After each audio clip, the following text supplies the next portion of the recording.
Summoners and Necromancers, it's time to level up your game since we're getting a few conjuration spells to spice things up with the help of Bonebound, Summonable Skeleton variant.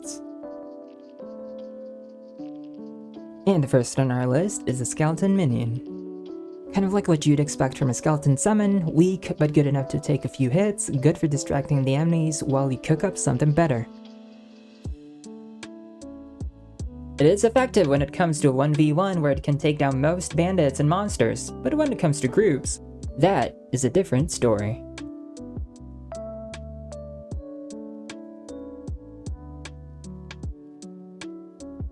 For our next summonable abomination, we have the Skeleton Warlock. If you want someone to join in your magic escapades, this is the shit. Mostly using flame spells, it's even able to conjure its own flame Atronak. Well, for some reason can take a couple hits too, plus with a flame cloak it looks awesome and becomes a bit useful when enemies get into melee range. And for a third runner-up, it's the Skeleton Archer. Good for taking out enemies outside your range or sniping bandits from the backline as long as they are the only ones left. This bad boy right here can spot enemies that you miss and take care of them real fast without you even knowing until they drop dead. Surprisingly, this one deals a lot of damage and can kill a giant with just a few arrows. You just have to summon it at the right spot and it's an easy free kill. Lastly, we have the ultimate, the Skeleton Champion. This guy makes a perfect bodyguard. It can tank a couple of hits, distract enemies, and freeze them with a shout. If you just want to be like, screw all this, kill all of them, this guy is your bet. With just a wave of a finger and a flick of a dick, one blast from him will freeze them quick.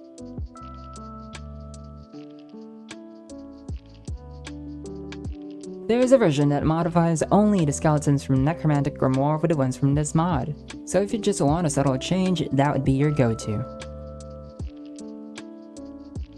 If you want to encounter them no-skin all bones out in the wild, there's also a file that adds them to the leveled list of enemies. That could turn things exciting if you're tired of the usual enemies you see when traveling and doing quests. And it's time to cause mayhem through the use of Necromancy. You know why I said that? Because we've got a new mod from Kittytail and it's called the Ancient Death Magic. First spell in our arsenal is a Necromantic Skull. It's basically an energy blast that may or may not one-shot enemies who want to whack your face.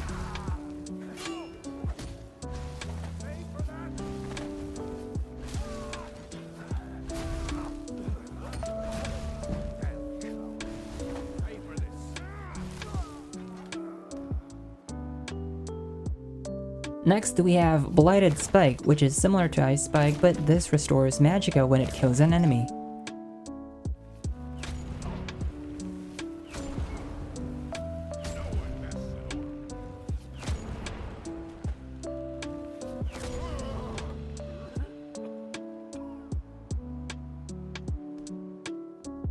Silence the Lamb is an AoE spell that's very much effective against mages as this eats their magicka away.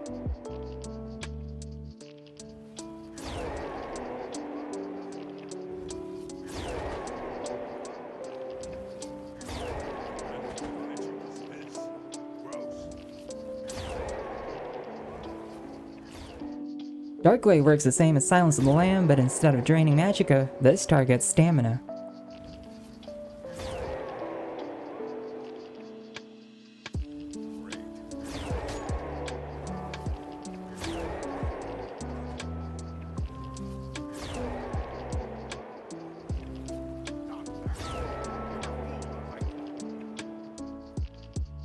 Death Scythe for those who want to become death and slice enemies into the afterlife.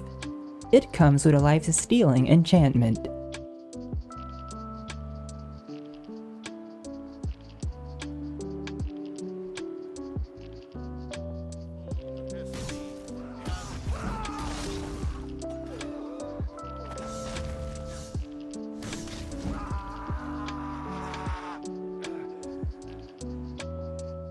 Ruinous armor? No, this is some real cool shit. It improves armor rating and deals damage to whoever gets close to the caster. Also restores magic on kill.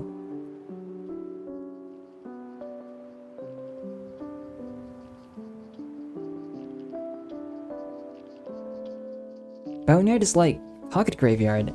Let the idiots walk into it and watch them die slowly.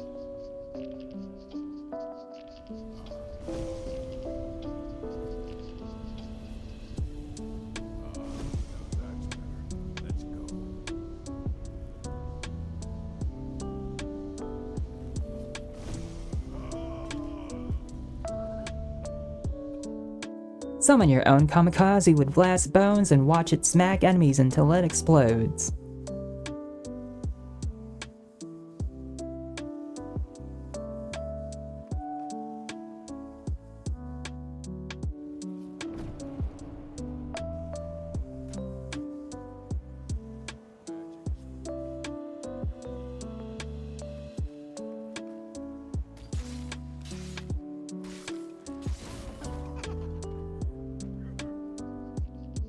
And finally, Death's Touch. All we can say about it is that it's for nuking living things.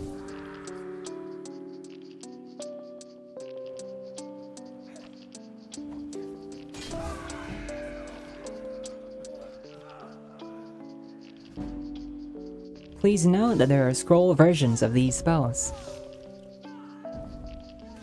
A significant blade rests within the catacombs of the Wolf Queen, last of its name, waiting for someone to finally pick it up for God knows how long. And it's called the Imperial Elite Greatsword Reborn.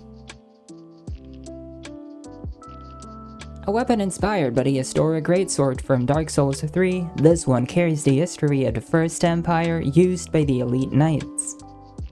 Its stagger and critical damage are superior compared to most greatswords, but swing slower, so those bandits better watch the fuck out, cause this shit will hit like a damn train.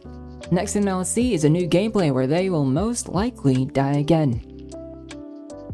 It offers an extended range, which makes total sense given how long it is. Perfect for people who like having a bit more range while staying melee. It has extra damage that scales with your smithing skill on each upgrade, so the higher your smithing is, the harder this weapon hits. For every upgrade, the scaling is enhanced, and on its 5th upgrade, the greatsword becomes enchantable. This is the upgrading path with the required materials listed on every level. Just a side note, this weapon cannot be tampered with when using a sharpening wheel. This is your chance to bitch slap attainment back into oblivion with a cool greatsword. Wards are basically side guys or gals of mages in Skyrim. They gotta have something to protect themselves with when shit hits the fan, but it's quite unfortunate that wards can only, block spells and not swords and arrows. But that ain't true no more. Go get you this mod called Perfectly Valid Wards and you're gonna win the game. We all know this, wards are useless when it comes to fighting enemies that don't use spells and shouts. But with this, wards can now block physical attacks. Gone are the days where swords swing through wards and cut you in half, or arrows sniping on the head from afar while casting wards at their direction. Enemy mages will turn deadlier and should be prioritized when you're out and about. Yeah, exciting! Not really. Casting wards grant restoration XP based on the damage they block, so it's a good idea to isolate a bandit and have him attack you over and over again to farm XP. You guys probably know this already. Blocking attacks can also cause enemies to recoil and be staggered, mostly from when they try to land power attacks. This applies to the player as well, so be cautious when rushing in to give those pesky mages some well-deserved backshots. All this can be adjusted in the INI file provided, and it's perfectly valid, much like the Restoration School where wards belong, and don't let anyone tell you otherwise. No, this is not advertised by Colette Marins, nor is she holding me hostage. Send out. If you think perfectly valid wards can't get any better, think again, cause we're gonna make it look way cooler. But the question is how? And the answer is simple, that is with 360 wards. It is based on Kittytail's Witcher side spell, and it replaces all wards with a sphere of glowing magic. Man, this seems brighter than Nazim's future. As the name suggests, this covers all sides of the caster, so even your back is safe as long as your ward's still up and has enough power to tank incoming hits. You can cast wards while standing right next to a follower or an ally, shielding them from an arrow or two that would send them on their knees right away.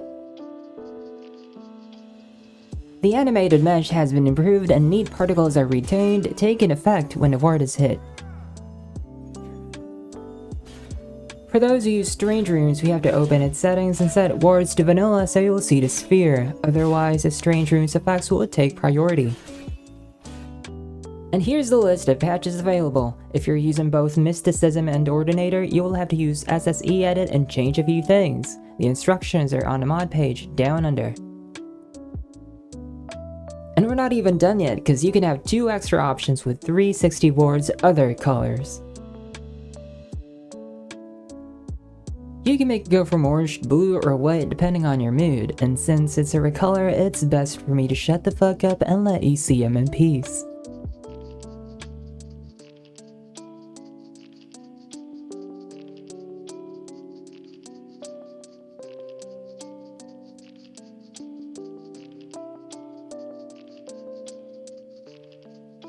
Now we're moving on to the next mod.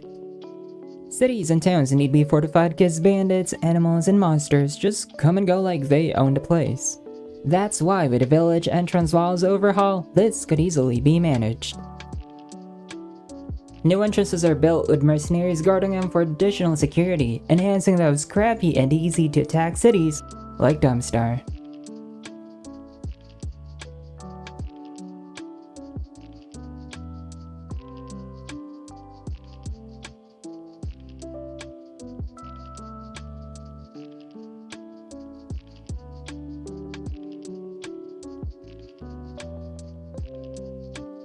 It also adds several walls around some towns with said mercenaries and guard duty, making it easier to defend those places and harder for players to reach if y'all have been doing, you guessed it right, criminal activities. Visiting cities and towns may now make you feel a bit more safe with defensive walls surrounding them. Plus with mercenaries walking around and eating bread, you can rest well, knowing that enemies will have to take down a couple more people before they get your ass.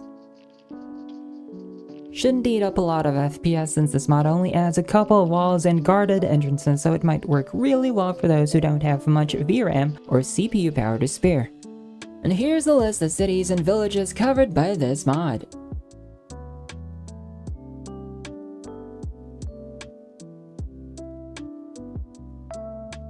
Thanks for watching my shit. Please don't forget to endorse mods if you end up liking and downloading, cause this will motivate our mod authors into making more cool stuff. See you guys in like a week or something. Bye.